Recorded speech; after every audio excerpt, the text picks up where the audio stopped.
delivery. I know that a lot of you are concerned about delivery. Your expectations, I think, are probably too high. This is a beginning speech class. There is no perfect speech. It is very common to stumble over their words. I stumble over words in my videos. You are not expected to be perfect. So I want you to be realistic in your expectations and manage those. There are two parts to delivery. This video is going to focus on visual delivery. The second video will focus in our vocalics and how we use our voice. So there are different methods to delivering a speech. There's manuscript, extemporaneous, impromptu, and memorized. It's important that you understand the difference. Check out the chapter. We are not doing manuscript. We are not memorizing our speeches. We are using extemporaneous. We're taking our ideas and organizing them into an outline, and then we're going to discuss them and talk about them with our audience. So we are going to be speaking extemporaneously. Part of delivery also helps you with managing your nervousness. You learned a lot about how to manage your anxiety and nervousness. We have lots of tips for that. But when you're actually speaking, there are ways to help disguise some of those symptoms that we might see. A little shaky hand or shaky voice, we can disguise that with our delivery. So what good speakers actually do is they take that anxiety and they convert that into energy in your face, energy in your body movements, in your hand gestures, even in your voice. And what that does is allows the adrenaline to escape and allows your body to relax. Of course, you always want to breathe. People forget to breathe during their speech. You might jot a note down on your note cards to remind yourself to breathe. Let's take a look at what the audience would like to see in a speaker. It's very interesting. The audience responds more to the visual cues and how you sound rather than your exact words. Isn't that interesting? Because what do you focus in on as a speaker? You all are so worried about the words and stumbling over your words. That's why our focus is on ideas and not all these words. Okay, so we spend all this time on wording, and we do want the same keywords, and we want to word our main points so that our audience can remember them easily. But they really want to know that you're confident, you look confident, even though you don't feel like it. So act confident. Fake it till you become it. If you watch the Amy Cuddy video. You want to have a smile. You want to be friendly and sound interested in your own topic. If you sound bored, we will be bored. If you're excited about your topic, even though we might not care about your topic, we will be generally excited because you're excited. It's contagious. We like you. You're our friend. You're our classmate. We want you to be successful. So act confident.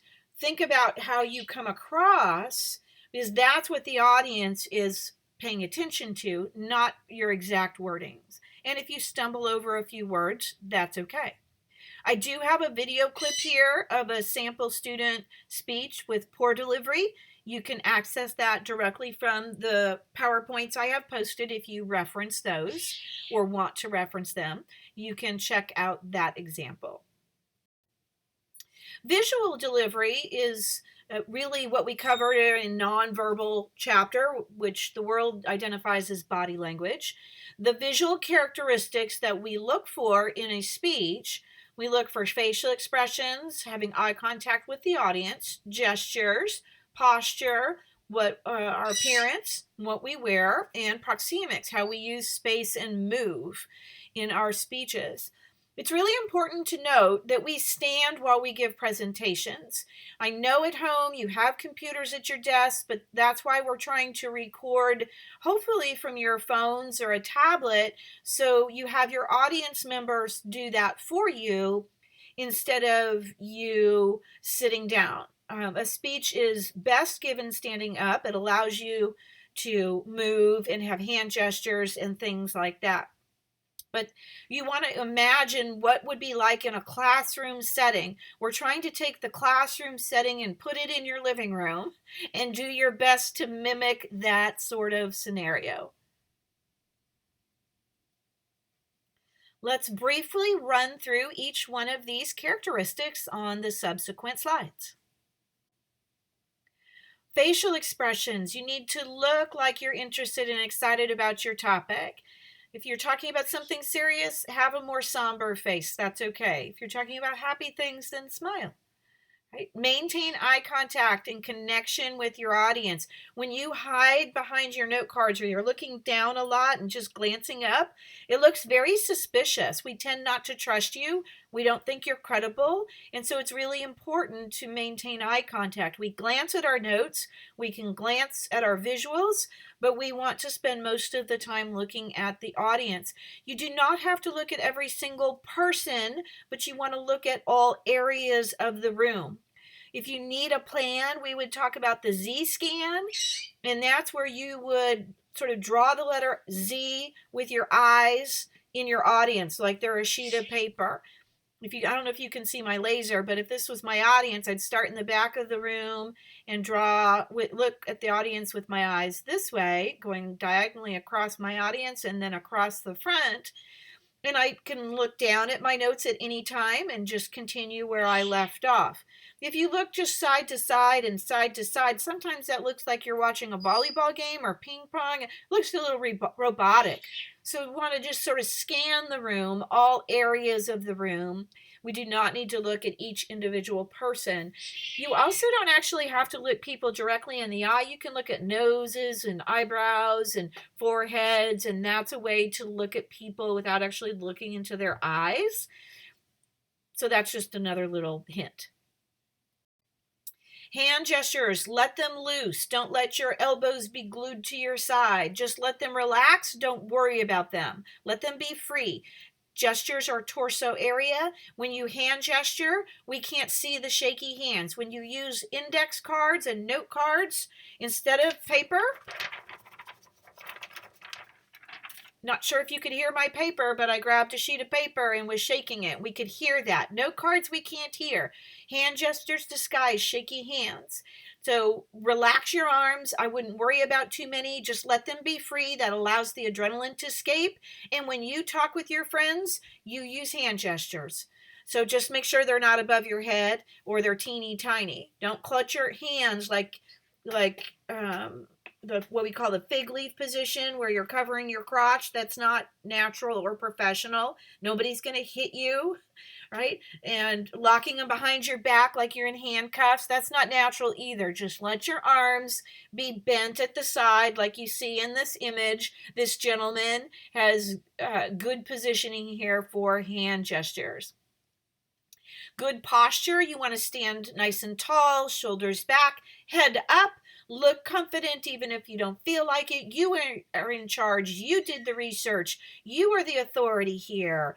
Take advantage of that, but keep your knees bent. Otherwise, you might be popping your knees. Make sure that you plant your feet to the ground like they're glued to the floor and stand in one spot and then move while we transition. We'll look at movement here in a moment, but plant your feet in a spot, speak there for a little bit, and then move to a different spot.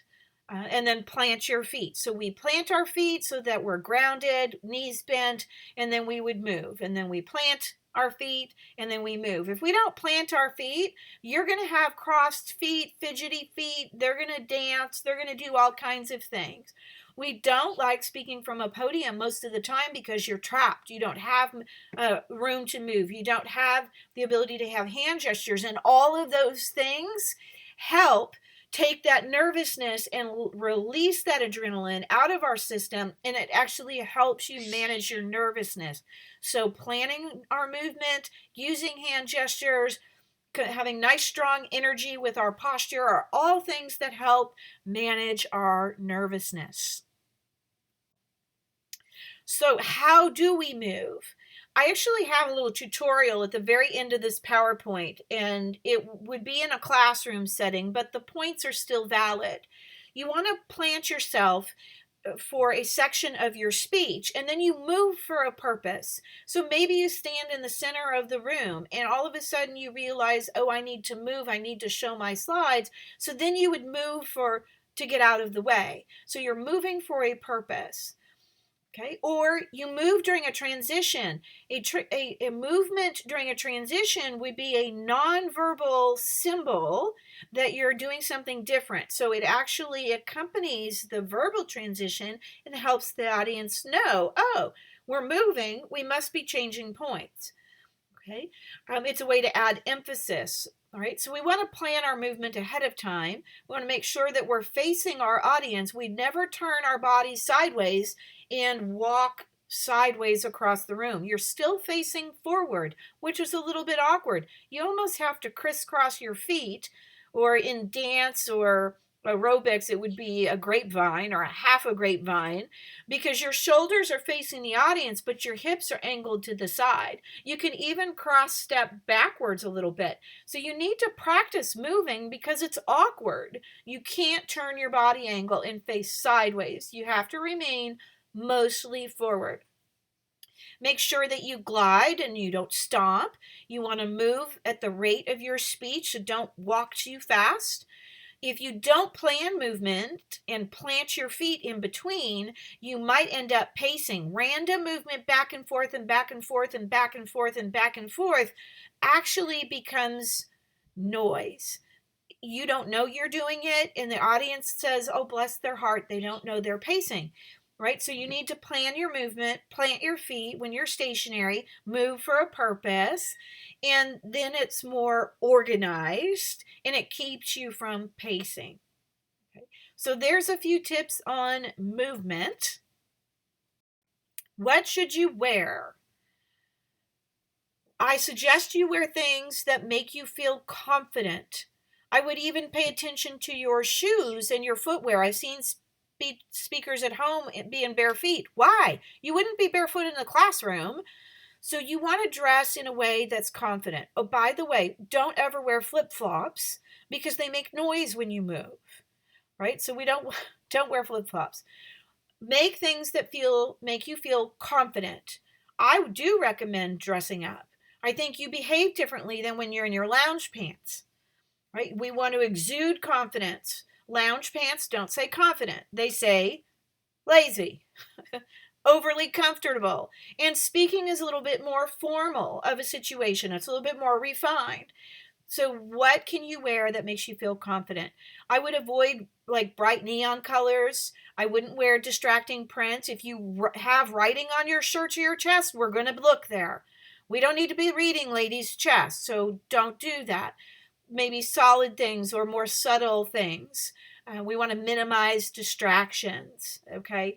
Low-cut blouses, no. This is more conservative of an environment. No belly piercings, right? We want to try to minimize things that would be distracting. No hats. This isn't a ball field. Wear a hat in a classroom during class, that's fine. But when you give a presentation, if you're not out on an athletic field, you don't need a baseball cap. Religious headwear is appropriate, that is fine. But otherwise, take off your hats. We want to see your face, and we want you to think about a little bit more of formal type of behaviors for your speech. I have this short tutorial that gives you the idea of how to move during your speech. Personally, I'm not going to go through it. You can look at it on your own. I would start my introduction in one spot. I would transition as I move to my first main point. I would move if I need to get out of the way for my visuals. I would move between every transition, always planting my feet. I would transition to my conclusion. I would move then. So give a speech standing in, or section of a speech in one spot, then transition, move, and use a verbal transition as you transition. So those are some tips on movement and visual delivery. We certainly can talk about any of these things during my live office hours. We want to chat about this. You have specific questions, happy to help, but we need to give our speeches standing up in front of an audience. So it's a little bit more of a challenge in working through our technology and our speeches at home. Some students find if you have the ability to put your slides up on a TV in your room and you can stand near your TV, that is often a great option. Some students are able to do that. All right, so stay tuned for our video on vocal delivery.